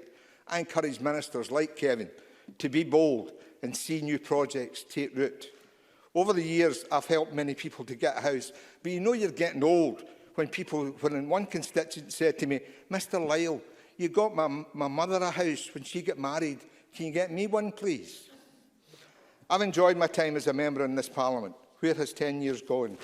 I never intended to be here. Alec Neil actually encouraged me to stand for Uddingston and Belsill, and I thank him for that. It's been a tremendous experience. I've met a lot of interesting people at Parliament events. I've had the opportunity to visit places in Scotland with committees. The work in various Parliament committees over the years has been rewarding. I thank the Parliament staff for all their help. They've been amazing, the best staff ever.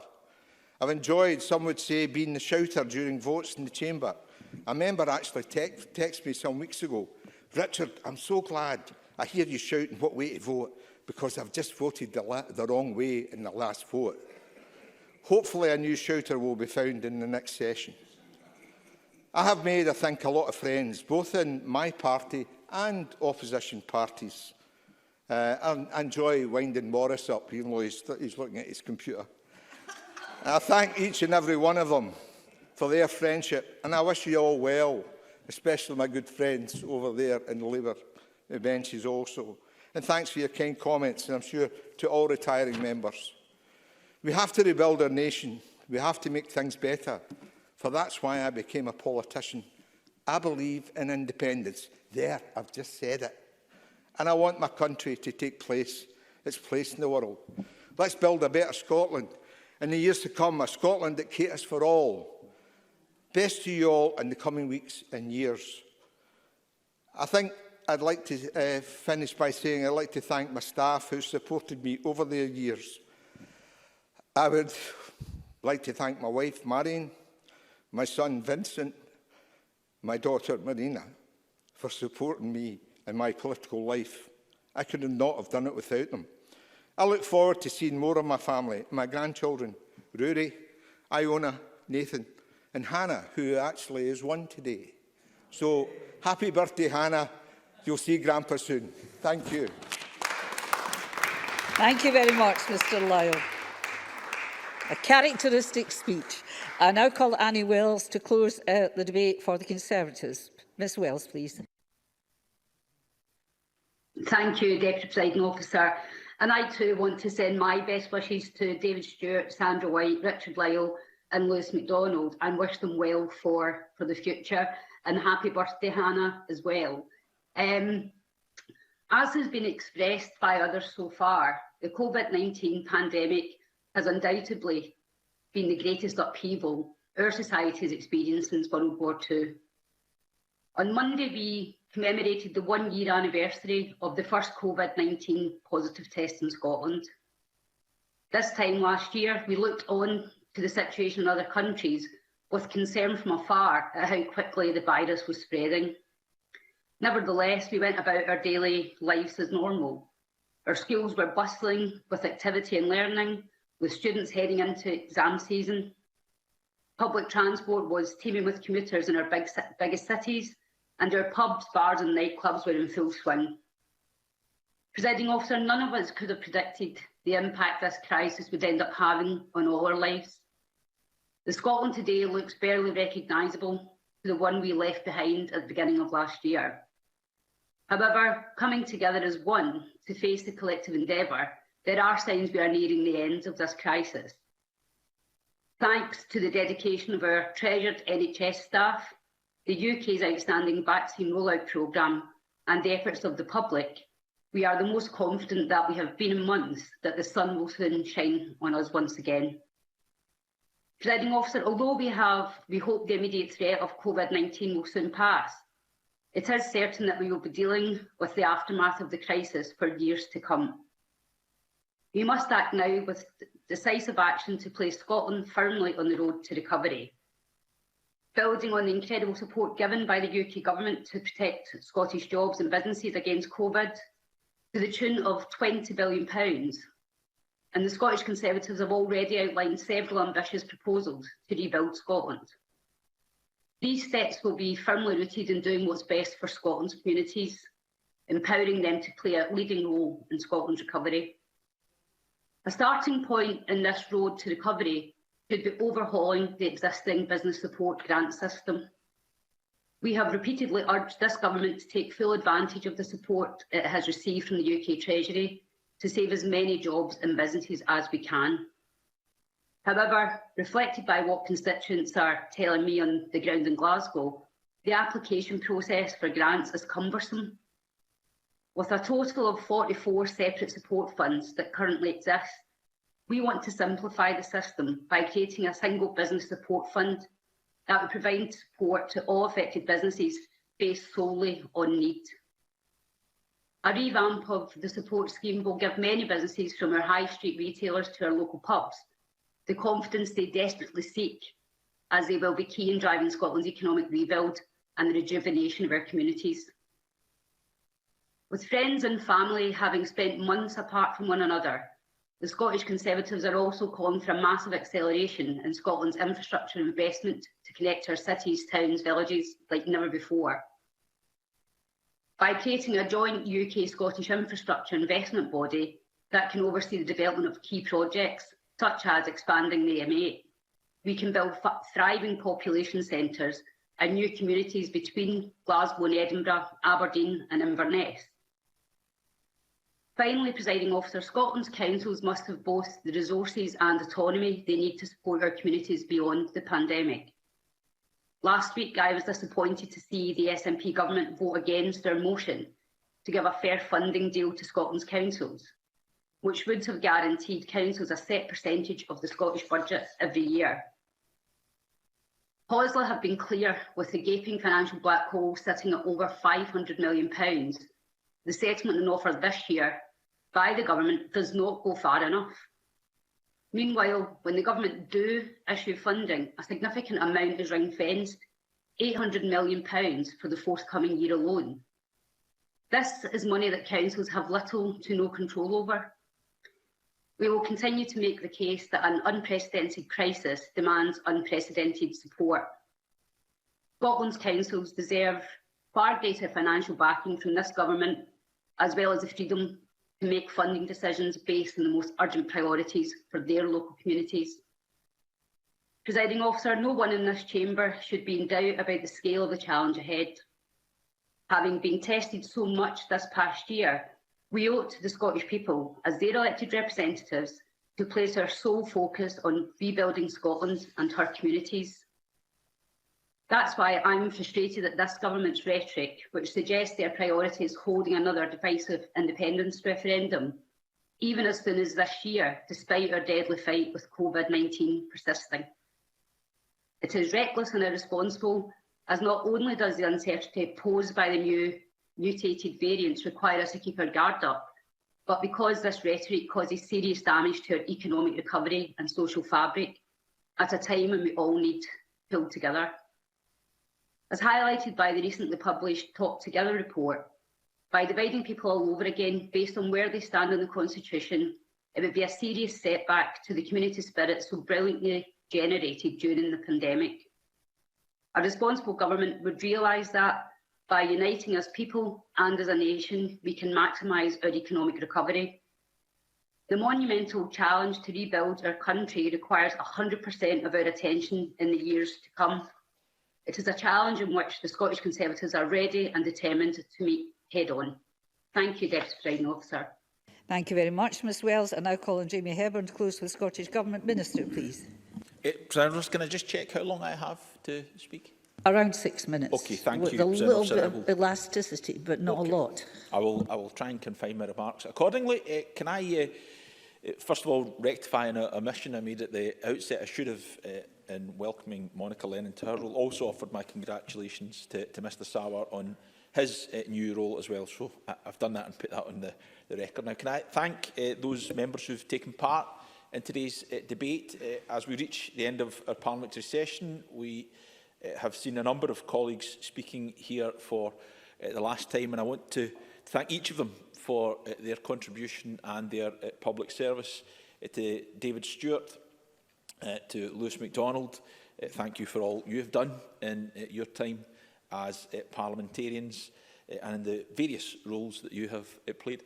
And I hadn't actually realised until he was speaking, David Stewart entered, and he was a parliamentarian in another place before, but he entered this parliament at the same time as I did. So I know we talk about the class of 99, he's part of the class of 2007, of which I am part, so there was a particular resonance there. And to my colleagues, Sandra White and Richard Lyle, I want to thank you not only for your years of public service, but also, given I've known both for a long time, for your friendship and your support as well. And I wish you and David Stewart and Lewis MacDonald all the best for your post-parliamentary lives. President Officer, having said some nice things about some colleagues, I want to turn now to Rachel Hamilton's contribution. She mentioned Fair Start Scotland, our employment programme, and I have to say I thought she characterised it in a way that, frankly, I do not recognise. My engagement with those who have participated in and benefited by our programme have valued the person-centred approach that it provides. It is unclear to me whether she has looked beyond the end of a freedom of information request her researcher has made for her. It is unclear to me that she's actually even taken the time to engage with and speak with anyone who's participated in that programme. I would commend to her and to any member to do so, because when I have done that, what I have heard is that they have valued the approach we have taken of seeing an employment programme as an opportunity rather than as a threat of being sanctioned as the Tories preferred in their work programme. I also want to pick up on something that John Mason said, because there's particular relevance, I think, to the point that Dean Lockhart made, which I thought was a nonsensical point. John Mason is quite correct. We can influence pay here in Scotland, and we seek to do that. We work with Living Wage Scotland. We fund them to take forward the accreditation scheme for the real living wage. That has driven up the numbers of people who are paid at least the real living wage through a Fair Work First policy, which is being delivered in the first instance by Scottish Enterprise through the provision of regional selective assistance. We've seen more employers paying at least the real living wage. That is why, and this is where Dean Lockhart's suggestion that we have a low-wage economy here in Scotland is a nonsense. That's why Scotland has the highest proportion of any of the 4 UK countries with its working population paid at least the real living wage. Now, I want to go further. I'm not suggesting for a moment that that is the sum total of our ambitions. Of course, I aspire to improved levels of pay and a better experience of the world of work. And we will take the approach we have of engaging with employers, engaging with unions to embed Fair Work as the basis of not just improving people's experience of the labour market, but also the means by which we can aspire to that better paid labour market as well. I just want to close by how much elasticity do I have? Well, it's a short intervention. You should be fine. You've still got another couple of minutes or so. Oh, well, okay. Thanks very much, Presiding Officer, and to the Minister. Sorry, I didn't call you, Mr Lockhart. Mr Lockhart. I'm very keen, as you can tell, Deputy Presiding Officer. Thanks, Minister, for the giving way. I'm curious if the Scottish Government is going to vote in favour of the Labour motion. It refers to the Scottish economy being, and I quote, a low-wage economy. Does that not mean that you are recognising that under the SNP, Scotland has become a low-wage economy? I'm just curious, could you perhaps clarify that position? Minister. No, what it is, it's a recognition that the fundamental thrust of, and this is actually a useful hook for me to come on to the point I was about to make, which I will make, the thrust and the direction of Ms Lennon's motion is one that I fundamentally agree with. And yes, I think we need to be doing better in terms of ensuring that people are paid and remunerated more than they are just now, but I would reject the notion that we have a low-wage economy here in Scotland. And that brings me on to my amendment. There was some concern at the brevity of my amendment. Patrick Harvey seemed to mention this. I'll certainly bear that in mind for the future, Presiding Officer, and provide copious amounts of text in my amendments in future.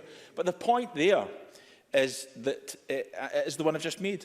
I fundamentally agree with the direction that Ms Lennon's motion lays out, but I did think it needed that short and small amendment. And Maurice Golden suggested that, he said the people of Scotland need this Parliament to focus on them, or something akin to that. Well, of course they do, but I think what he was suggesting there somehow is the amendment I have presented has no relevance to them. Well, first of all, I would reject the notion that we haven't had the broad response to the interest of the people in terms of a response to COVID-19.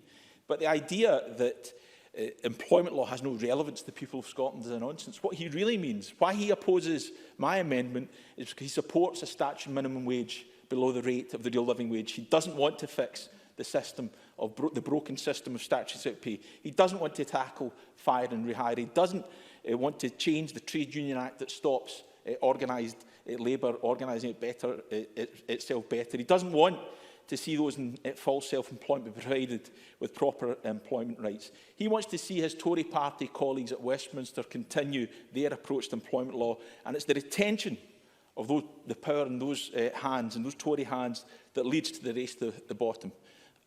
It's having the power in our hands in this Parliament that will allow us to rise to the top. So that is why I commend my amendment to the Chamber, and I hope it will be voted for at decision time this evening. Thank you very much, Minister. Now Colin Rhoda Grant to close for Labour. Ms Grant, please. How long do I have, Presiding Officer? It's around 7 minutes. I don't know what's happened to you all today, not knowing how long you've got. I feel like the speaking clock. Everybody remembers that. Thank you, Presiding Officer. Can I also congratulate Anna Sarwar on this election and welcome Monica Lennon to her new post. Presiding Officer, before I address the debate, can I just take a minute to pay tribute to my two colleagues who have made their valedictory speeches in Parliament on this debate. And they will both be a big loss to our party and to the Parliament as well.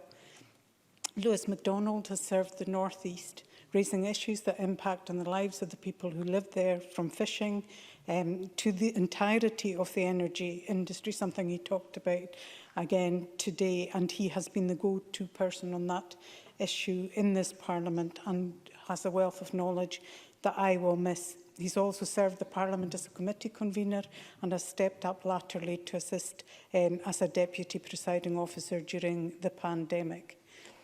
David Stewart has likewise worked to support the Parliament through being a committee convener, as well as his unstinting work on the corporate body, something that the presiding officer paid tribute to earlier. We have shared staff and offices, and I saw close at hand the work he did for our constituents, the support to give to NHS Highland staff that faced bullying, and how he took the concerns of a constituent in Brora all the way through to the Defective and Dangerous Buildings Recovery of Expenses Scotland Act 2014. His work on diabetes and cot death are also something he will long be recognised for.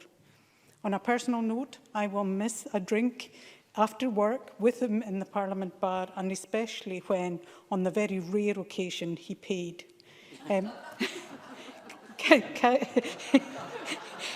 Can I also wish Richard Lyle and Sandra White well as well? Sandra White and I had the privilege of representing the Parliament at probably the worst Sunday service we'd ever been to in our lives. And if either of us write a book, I'm sure it'll have centre stage in that book. More can be shared at a later date.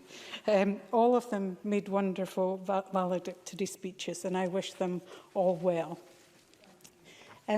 Presiding officer, turning to the debate, Monica Lennon said as she opened the debate that at the start of the pandemic, the slogan, "We're all in it together," was coined.